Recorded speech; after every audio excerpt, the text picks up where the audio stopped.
Welcome to the Inside Scoop Live podcast, where indie authors get personal about their books, their writing, and their passions. I'm your host, Sherry Hoyt. Join me for some lively conversations with debut indie authors and seasoned veterans alike. It's a great place to find your next amazing read or even get inspired. So sit back and enjoy the show and let me know what you think. Hi everyone, KJ Fieler joins the show today to talk about her YA fantasy novel, Shadowrunner. In the story, young Ada is kidnapped and groomed as a predator to target the very aristocracy she once called kin, or attempt a daring escape. But if she flees, she risks the lives of the two people she loves most. More on the story soon, but before we get started, here's the inside scoop on the author. KJ Fieler is known for her exceptional storytelling and captivating narratives, for which she has won multiple literary awards. She also hosts Writer to Writer, an enlightening YouTube author spotlight show. Through this platform, she delves into the lives and works of fellow authors, shedding light on their creative processes and showcasing their latest works. To learn more about KJ Fieler and her work, visit kjfiler.com. Hi, KJ. Welcome to Inside Scoop Live. Thank you for having me. It's a pleasure. Yeah, I'm excited to learn more about you and your book. Tell us what Shadowrunner is about and what was your inspiration behind the story?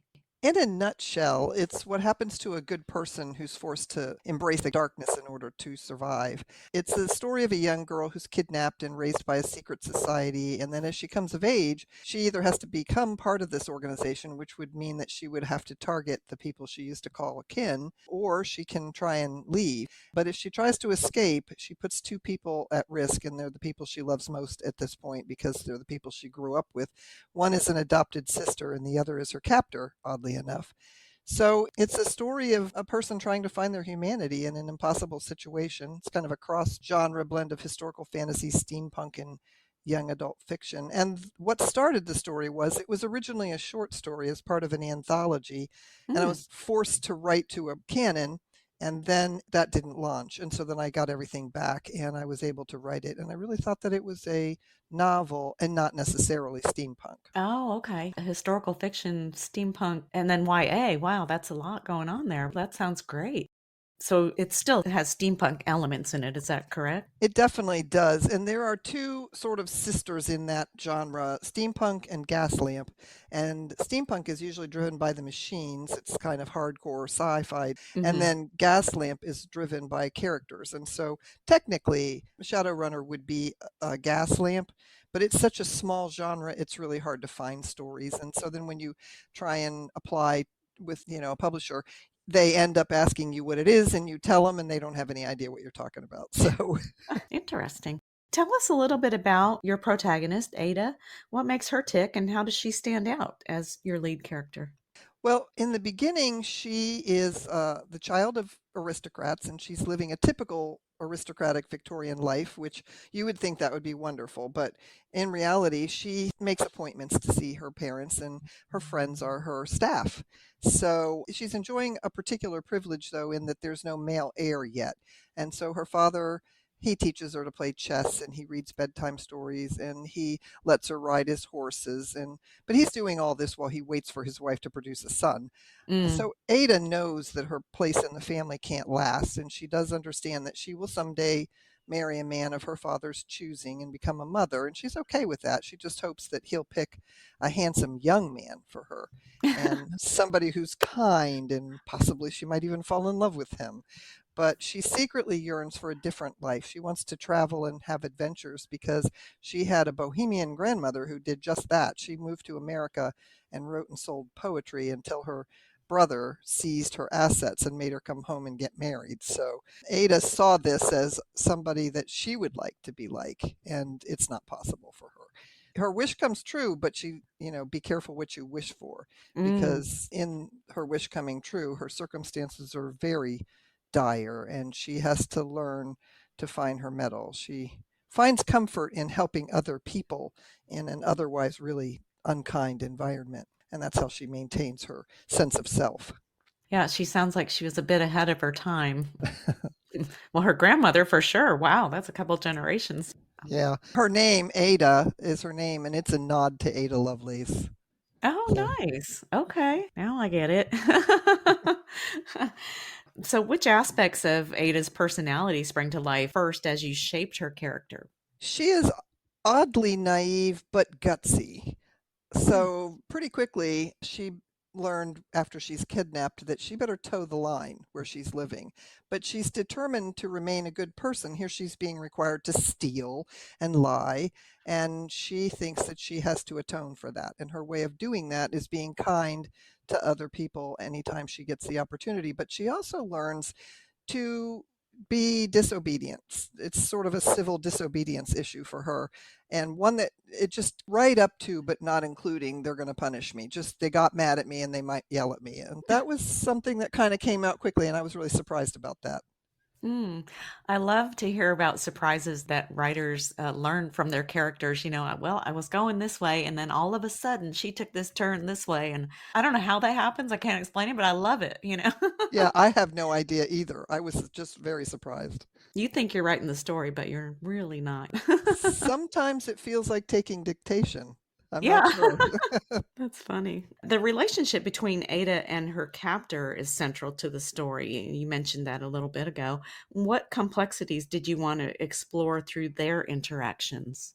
So the relationship between Ada and her captor Nadine is very layered and complex and organic. Nadine starts off being basically the big bad wolf. She's really not a nice person, and she has no affection for Ada. It's a little Dickensian, it's a little Oliver Twist. Mm, And Nadine's not a bad person, but this is just a child, and the organization generally does use usually orphans, but they do use children this way and they raise them and to serve them. But Nadine also had a tragic childhood, and it haunts her. And I think Ada's pluckiness starts to get to her, and she kind of has to admire her standing up to her like that. They also have a common foe, Gilda, the Shadow Queen. She's really a horrible person, at least in this iteration of her. There is a prequel where we learn Gilda's story, but for now, she's just awful. And the two of them have a bonded animosity for this person. So that ends up bringing them together at the beginning. But then also, Nadine starts to develop some maternal feelings for Ada. And the two of them, it wouldn't be the kind of mother-daughter relationship. It would be sort of a stepmother-daughter relationship where there's a lot of animosity between them, and yet there's some kind of affection that starts to form, and they start to understand each other. I love that analogy. I was thinking Nadine was around Ada's age. No, Ada is 8 when she's kidnapped, and Nadine is probably 35. So, walk us through Ada's journey from aristocrat to assassin. What moments kind of served as catalysts for her transformation? So she comes from this very sheltered environment, and yet it's a little bit neglectful. In modern day times, that would be a neglectful existence because she doesn't have a real tight bond with her parents. She loves her parents, but they don't know her very well. In fact, the person who is closest to her in the family is the parlor maid, who's a young Mm, woman and kind of mothers her. So, anyway, she goes from that environment to being with a woman who doesn't much care about her. And it's similar in some respects to where she came from, except it's just more severe. mm, And there's a lot more rules, and she's being required to violate her own moral center. She's never lied and she's never stolen anything, and she has to now in order to survive. So that's part of her journey. And in the beginning, there's a tragedy that happens in at home early on. And because the family is so tied up, even the servants, in this tragedy, Ada is being ignored to the point where she briefly believes that she might be a ghost, that she's actually mm. died.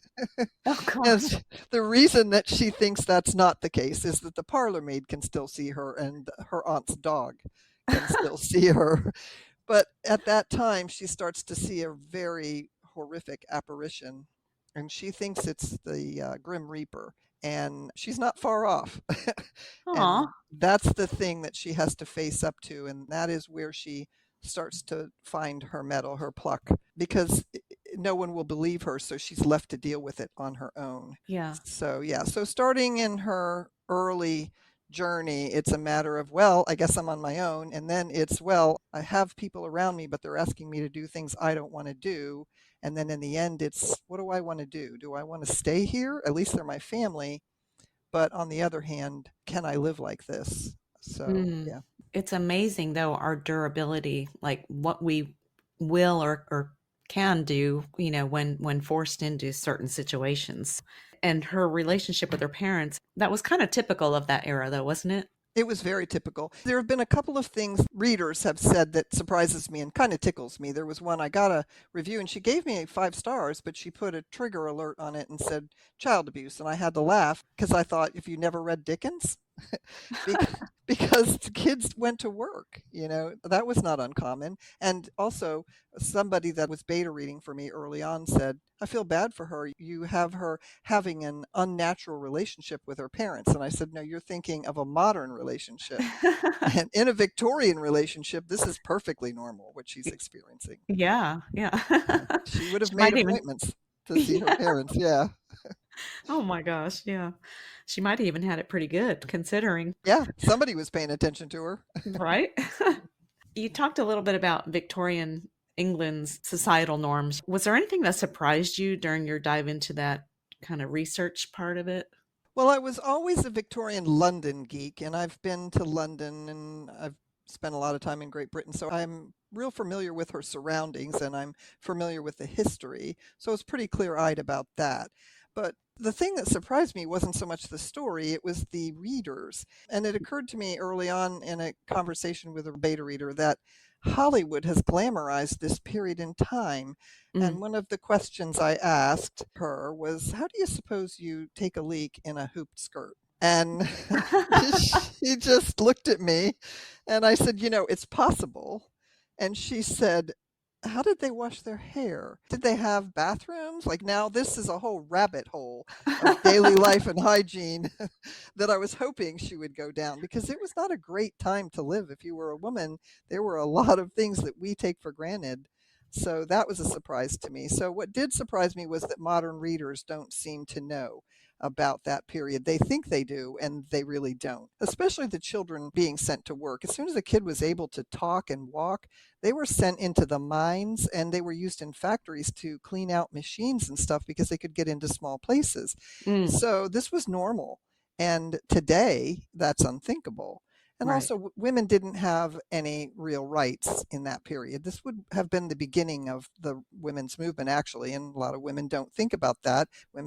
Modern women. So, yeah, in that period, a woman had to have either a father or a husband. And there were women who did live on their own, but it was particularly difficult to own property and it was really difficult to do business without a male co-signer. So it surprised me that modern readers don't understand that.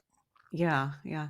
I was talking to one, oh gosh, I'm not sure who it was, but they were surprised that women didn't wear underwear back then. I don't Yeah, know if they did back in that period. They might have by that time, but they did, but they were crotchless. oh, okay. So as long as we're going there, and the answer to the first question, how do you jar? You use a jar. And that was not unusual in early Right. American times, but we actually had clothing and it was different then with all those layers of skirts and stuff, the petticoats. And by the way, the layers of petticoats could weigh 40 pounds. I can't even imagine. Mm. Yeah, I was born in the right era. you and me too. I love a good hot shower, man. Not doing without that. Right. Where did you find the sweet spot between the Victorian elegance and steampunk innovation? It was an organic process. Mm, I started off trying to write a steampunk novel, but to be honest with you, the reason it was steampunk was because it was a story in a steampunk anthology, and I had to write to somebody else's world. But when I started to explore the story outside of the guardrails, I realized that it really didn't matter if it was a steampunk novel. It was convenient for me only insofar as if we have airships and auto carriages, then now we can modernize a lot of the rest of it and take away some of the questions that we just discussed. How do you do this or how do you do that? We don't have to mm, worry about it. It can look pretty modern to the reader. I'm hoping to open some thought processes with young readers, particularly. But on the other hand, I don't want people getting bogged down in that. So, yeah, it was not originally a steampunk story, but the steampunk elements did contribute to the story, so I just left what it was. So I would call it steampunk light now. uh-huh. Tell us about the unearthly visitor. What deeper truth does the unearthly visitor embody in Ada's journey? So the unearthly visitor, Ada believes that it's the Grim Reaper. And it's not much of a spoiler to tell you that the reason she believes that is because there's a death in the family about the time she starts to see this creature. And she believes that the door to the hereafter is still open and that this thing has come back and it hasn't decided if it's taken all of the people that are going to go. So this is the way she interprets this. And this is largely her religious upbringing. That's what she thinks she's seeing, but she's not sure what the rules are. So when it takes her, she's not sure whether it's a supernatural event or if it's a criminal event. She doesn't really know what's going on, and she figures it out later. But as far as a trope goes, the Grim Reaper does represent the death of Ada's childhood, the Mm. death of her innocence, the death of her dreams, and then she has to be reborn. She has to decide now, what do you want? You've got what you wanted, which is adventure. It certainly isn't the way you wanted it. And now you are reborn. How do you want to do that? Yeah, like you said, be careful what you wish for, right? Absolutely. Were there any organizations from history that kind of inspired your secret society? None of them Victorian Mhm. and none of them female. So, of course, the Knights Templar and, the ones that everybody writes about. But I know this is going to sound weird, but one of the things that occurred to me was that in Victorian society, if a child wasn't just abandoned to the street when people couldn't take care of a child or when a parent died or something, sometimes they were sold to the church or they were given to the church. And the church would raise them, but they didn't raise them for no reason. They raised them and trained them to do something. So then the church benefited in the end where someone bought this child or paid to, have the child married off. And I thought to myself, not that I'm putting down nuns or religious organizations, but at the time I thought it was at once a blessing that they were doing this for these children. And it was also odd to me that these women could then raise children with the intention of turning them out almost as a commodity. Mm, So that's how the organization formed in my mind. The women working the organization are not by nature cruel or criminal. This is just the way the organization is structured. What it does for a living is either serve as a mole, so they sell information, a client will hire them to do that, or they sometimes have someone assassinated and these people will do it. And sometimes they will do kidnappings. And mm, so, of course, they're getting the money for that. But the purpose of the organization is just it's a business. It's not really intended to be a criminal organization. It's just this is what was available to them. And the reason that I chose women to run this organization is because in a Victorian society, everyone would underestimate women. No one would notice them. mm. So they could get away with a lot more. Yeah. So the organization was kind of like a, I don't know, I don't want to say a jack of all trades, but something along that line. It's like, it's not personal, it's business, you know? Exactly. And it is Yeah. exactly that. And it results from a woman who's trying to remain in business after her husband passes away and what's available to her. Well, Yeah. certainly not real estate, certainly not opening a haberdashery. I mean, these are not things that she can do without a male cosigner. But what she can do are things that are under the table. And that's how this comes about. Okay. As Ada's story unfolds, how does her perception of freedom shift and evolve? She starts to realize that freedom is a very fluid idea. You can be free inside of a lot of circumstances. And she even considers herself free as a shadow before she escapes because she's free to disobey. She can decide from day to day how much she can tolerate because she's always suffering on one way or the other. She's either having to commit which she considers to be crimes, or she's being punished for refusing to commit the crimes. So there's always something going on with her. She's free to choose. And she begins to realize that freedom always comes at a cost. And whatever is the thing that you're willing to accept is going to inform the decision that you make about what that means to you. Hmm. And at the end of the book, as she begins to realize that there's a possibility of escaping the organization, she then starts to think about what freedom looks like as a Victorian woman with no husband and no father. And so this will lead into book 2, but this is where she is towards the end of the book. If I can get away, if I can do this without anybody being hurt, then what? What do Hmm. I do? She can't go home because if she does that, she would put her family in danger. And she doesn't still want to get married. So then what does she do? And that's, of course, where book 2 goes. Okay, okay. Now, you said she was 8 when she was captured. Is she 8 at the end of the story or No, aged? Okay, yeah, quite a bit of time has passed. And by the time the book ends, she's 17. that makes sense because I knew women married a lot younger back then, but 8 is a little too young. Yeah, Yeah. no, I don't think that Hollywood is showing it this way, but it wouldn't have been terribly unusual for somebody to be married at the age of 14. It was closer to 16 or 17 usually, but a Hmm. woman could be married as young as 14. Yeah, So yeah. yeah, I have heard that. So Ada faces numerous ethical challenges throughout the story, which you mentioned. Were there any moral dilemmas that pushed your writing skills to the limit? The thing that was most challenging about this story wasn't so much my skills as my ability to deal with the story that I really wanted to write. So Ada's life mirrors my own. I was never kidnapped by a criminal society, but our histories are a little bit parallel and adjusted for the times in which we lived. And writing her journey brought up unresolved issues for me. All writers write what they know, Hmm. and I was writing what I know, but I did have to put this story on the shelf for about a year while I figured out if it was a story that I could actually write. Was this going to be cathartic or traumatic? And it turned out to be really therapeutic. Oh, wow, good for you.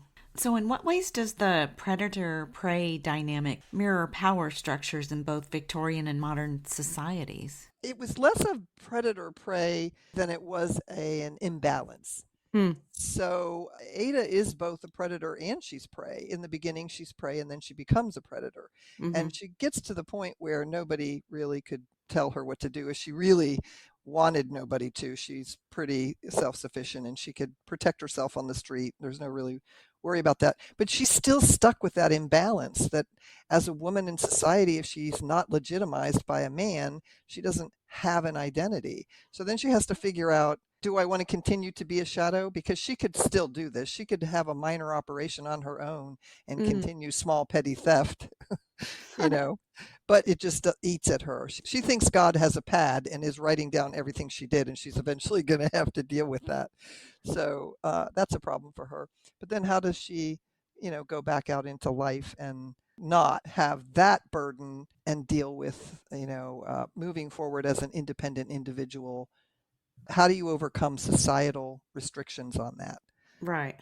How did you use Ada's journey to challenge those societal structures? And Well, Ada's a little girl in the beginning, and for much of the first half of the book, even as she gets older, she's still looking at things from an adolescent point of view, at least, if not, younger.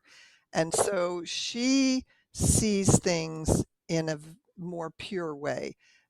Even modern kids think that their parents are horrible when they hmm. really have it really good, and you don't find that out until later. But Ada has her take on what's going on, and it gives us, as the reader, the opportunity to see how she sees things as an injustice, but in her simple way of thinking. And then, of course, as she ages up in the book, the situations become more complex in her mind because she is becoming a more complex human being, and she has, done things and seen things, and the truth of life starts to occur to her, and she starts to see the areas of gray. So Yeah. it's a growing up process. Right, right. Now, I've heard comparisons of an adult Coraline on steroids. This is, yes, my first thought about Ada before I was even writing for the anthology. I had read Coraline. I was vetting it to give to my granddaughter. Mm. And my husband had heard about the story and he said, "Are you going to give her that?" And I said, "Yeah." And he says, "It's really scary." And I said, "Kids love scary. What's the problem there?" And he wanted to make sure that we weren't giving her something that would make her afraid of the closet or, not trust her parents, or things like that. And so Coraline fascinated me from that point of view. It's a pretty scary book. even as an adult, it's a really scary book. But as a child, you would see it in that more simplistic form. And I was fascinated by Gaiman's duality on that. How do you write a story that really could scare adults and could, tickle children that way, but not send them into the therapist's office? Right. And it was a really good story, and I thought, "Can I do that?" And I'm not sure that I did, but one of my beta readers compared it to that, and I was endlessly, complimented by that. I thought that was maybe the one of the best compliments I ever got. So Yeah, I love that. I love that. And it's so true what you say about kids. It's like I have a 4-year-old granddaughter, and let's play pretend, and I'm going to be the bad guy, okay? I'm like, okay. yeah. So funny. As the story unfolded, which scene or character development caught you off guard? Well, 2 characters. Ada surprised me immediately. She was way braver than I thought she would be, and as her creator, I really tortured her. But she stood up to me and the situations that I put her through. She was brave and smart and precocious, and I was really quite proud of her. The other character who surprised me was Nadine. I wrote Nadine as a bad person, and as happens in relationships, she started to develop too. And her relationship with Ada necessitated some sort of change. She couldn't just be a nasty witch. She raised this child to Mhm. the age of 17, and there's going to be some development in that. And it really surprised me. I had not anticipated Nadine becoming, I wouldn't call her a good person, but a better person. She definitely did some character development during the story. And it was surprising to me. I did not expect that at all. Okay. So, what kind of considerations shaped your world building and character development for future installments? Well, I'm stuck with Victorian England and sort of the steampunk world, and that's not a bad thing. And I need the social strife, the class wars, and the situation about women's rights and stuff with my character because Ada's larger arc is going to take her out of Victorian England and eventually she will end up in Seneca Falls. So Mm, she will get involved in the women's movement and as she decides that if she's going to be on her own and if she's going to find some self actualization, she is going to need to figure out how to be a woman on her own. And that doesn't mean she won't have any relationships. I'm not saying whether she does or does not get married, but she does see what it is that's keeping her from just leaving the shadows and just buying a house on the main and hiring some servants. She certainly has the mhm. money. She just can't tuck right back into society like that. And so Yeah. that's where we went with that, and that's where the further stories will go. And then we will also go back to Gilda, the Shadow Queen, and we'll find out why she is such a mess because she was originally a good person. Something happened to her too. Oh, okay. So, do you see this as a trilogy or an ongoing series, or are you just gonna see what happens as you write? It is a trilogy, and then there will be a prequel. And I have taken on a co-author for books 2 and 3, Mm, and we're working together just in a fantastic way. And that doesn't always happen, but we really seem to be reading each other's mind. And the work that we're producing between us is better than either of us write on our own. So that's a nice happenstance.